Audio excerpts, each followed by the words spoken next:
अद्वैताष्टकम्। गङ्गातीरे तत्पयोभिस्तुल्यस्य पत्रैः पुष्पैः प्रेमहुङ्कारघोषैः प्राकटर्याप्तं गौरमाराधयद्यः श्रीलाद्वैताचार्यमेतं प्रपद्ये।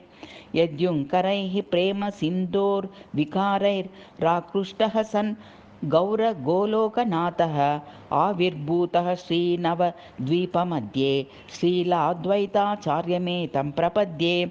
ब्रह्मादीमां दुर्लभप्रेमपूरैरादीनां यः प्लावयामास लोकम् आविर्भाव्य श्रीलचैतन्यचन्द्रं श्रीलाद्वैताचार्यमेतं प्रपद्ये। श्रीचैतन्यः सर्वशक्तिप्रपूर्णो यस्यैवाजमात्रतोऽन्तर्ददेऽपि दुर्विजेयं यस्य कारुण्यकृत्यं श्रीलाद्वैताचार्यमेतं प्रपद्ये।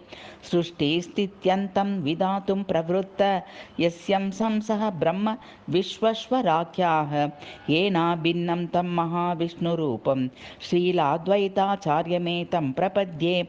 कस्मिंश्चिद्यः श्रूयते चाश्रयत्वात् शम्भोरित्थं सम्भवन्नाम धाम सर्वाराध्यं भक्तिमात्रैकसाध्यं श्रीलाद्वैताचार्यमेतं प्रपद्ये। सीतानाम्नि प्रेयसी प्रेमपूर्ण पुत्रो यस्यच्युतानन्दनाम श्रीचैतन्यप्रेमपूरप्रपूर्णः श्रीलाद्वैताचार्यमेतं प्रपद्ये।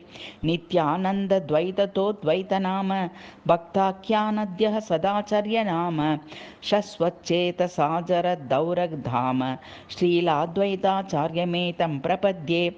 प्रातः प्रीतः प्रत्यहं सम्पठेद्यः सीतानाथस्यष्टकं शुद्धबुद्धिः सोऽयं साम्यं तस्य पादारविन्दे विन्दन् भक्तिं तत्प्रिया त्वं प्रयाति इति सार्वभौम भट्टाचार्यविरचितम् अद्वैताष्टकं सम्पूर्णम्।